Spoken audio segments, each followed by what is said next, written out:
اور پورے ہندوستان کے اوپر انشاءاللہ قیامت تک حضور غریب نواز کا احسان رہے گا کہ جنہوں نے ایسی دھرتی پر آ کر کہ جہاں پر کوئی خدا کو پہچاننے والا نہیں تھا، جہاں پر کوئی خدا کو ماننے والا نہیں تھا، جہاں پر ایک خدا کے قائل نہیں تھے، جہاں پر لاکھوں ہزاروں بتوں کو سجایا جا رہا تھا، جہاں پر لاکھوں بتوں کے سامنے اپنی پیشانیوں کو جھکایا جا رہا تھا،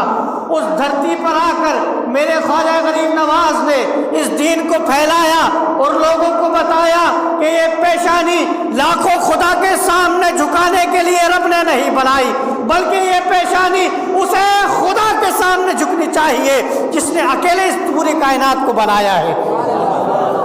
یہ ہزاروں خدا اس لائق نہیں ہے کہ تم ان کے سامنے اپنی پیشانیوں کو جھکاؤ۔ ارے یہ تو خدا وہ ہے کہ جن کو تم نے اپنے ہاتھوں سے بنایا ہے۔ ذرا سوچو تو صحیح کہ جن خداؤں کو تم اپنے ہاتھوں سے بنا رہے ہو، سوچو تو صحیح کیا وہ بھی تمہیں بنا سکتا ہے کیا؟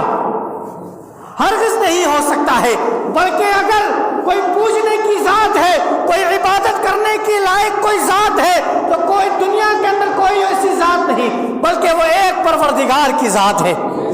کہ جس کی عبادت کی جائے گی، کہ جس کی پوجا کی جائے گی، جس کی پرستش کی جائے گی۔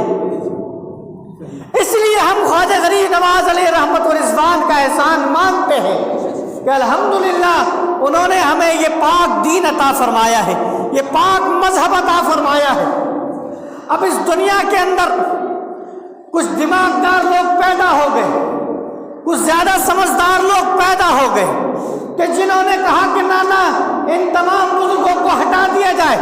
غریب نواز کو نکال دیا جائے، غوث پاک کو نکال دیا جائے، جتنے بھی اولیاء اکرام آئے ہیں ان تمام کو نکال دیا جائے۔ میں نے کہا اگر ان تمام کو نکال دو گے خدا تک پہنچو گے کیسے، ذرا وہ بھی بتا دو۔ آپ تاریخ کا مطالعہ کیجئے، میرے آقا صلی اللہ علیہ وسلم اس دنیا میں تشریف نہیں لائے ہیں۔ میرے نبی کے آنے سے پہلے انبیاء اکرام آتے تھے، انبیاء اکرام آتے تھے، لوگوں کو ہدایت کا راستہ دکھایا کرتے تھے، ایک اللہ کی بات بتایا کرتے تھے۔ ایک نبی کا انتقال ہوتا، ایک نبی کا وصال ہوتا، دنیا کے اندر ایمان والے ہوتے، مگر نبی کے جانے کے بعد پھر بت پرستی پھیلنے لگتی، پھر لوگ گمراہیت میں ڈوبنے لگتے، گمراہیت کے دلدل میں غرق ہوتے۔ رب تبارک و تعالیٰ دوسرے نبی کو بھیج دیتا، پھر وہ نبی چلے جاتے، تیسرا نبی آ جاتا، جب تک میرے آقا صلی اللہ علیہ وسلم اس دنیا میں تشریف نہیں لائے تھے ایسے ہی معاملہ چلتا رہتا تھا۔ ایک نبی آتا تھا، اس کے جانے کے بعد دوسرا نبی آ جاتا تھا، مگر قسم خدا کی جب میرے پروردگار نے میرے آقا صلی اللہ علیہ وسلم کو خاتم الانبیاء بنا کر بھیجا اور لوگوں کو بتا دیا لوگوں یاد رکھنا اب یہ میں اپنا آخری نبی بنا کر بھیج رہا ہوں، اس کے بعد کوئی دنیا میں نبی نہیں آئے گا۔ دنیا انسانیت چیخ پڑی، پروردگار کیسے معاملہ چلے گا؟ پہلے تو لوگ گمراہ ہوتے تھے تو نبی بھیج دیتا تھا، کام چل جایا کرتا تھا، لوگ ہدایت کا راستہ پا لیتے تھے، مگر پروردگار اب کیسے ہوگا؟ نبی تو کوئی آئے گا نہیں دنیا میں، لوگ گمراہ ہوں گے تو ان کے ہدایت کے راستے کا سبب کون بنے گا؟ تو پروردگار نے کہا کہ پریشان ہونے کی ضرورت نہیں ہے، میں ضرور اپنا آخری نبی بھیج رہا ہوں، مگر اس نبی کے بعد اس امت کے اندر میں اپنے علماء جو اس نبی کے جو امتی ہوں گے ان علماء کو میں ایسا مقام عطا فرماؤں گا کہ وہ بنی اسرائیل کے نبیوں کی طرح ہوتے ہوئے نظر آئیں گے۔ تو پتہ کیا چلا کہ اس امت کے علماء بنی اسرائیل کے نبیوں کی طرح ہے۔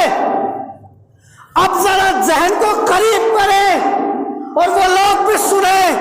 جو لوگ یہ کہتے ہوئے نظر آتے ہیں کہ مزاروں پر نہیں جانا چاہیے، اولیاء اکرام کے پاس نہیں جانا چاہیے۔ میں ان لوگوں کو بڑے ہی پیارے انداز میں کہنا چاہوں گا اپنے ذہنوں کو قریب کرو، پہلے تو یہ سمجھو کہ ولی بنتا کون ہے۔ جب آپ یہ سمجھ لیں گے کہ ولی بنتا کون ہے، سارے جو آپ ڈاؤٹس ہیں وہ کلیئر ہو جائیں گے۔ میرے آقا صلی اللہ علیہ وسلم نے فرمایا کہ جو علماء ہیں یہ میرے وارث ہیں، اور یہ بنی اسرائیل کے نبیوں کی طرح ہیں، تو پتہ کیا چلا کہ ان کے اندر صفتیں پائی جائیں گی۔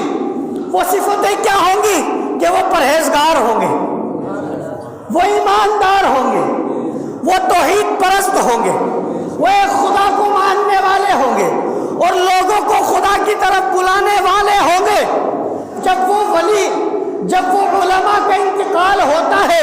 تو وہی علماء، وہی عالم، وہی امام جن کے بارے میں میرے نبی نے فرمایا کہ یہ بنی اسرائیل کے نبیوں کی طرح ہے، وہی علماء ولی بنتے ہوئے نظر آتے ہیں۔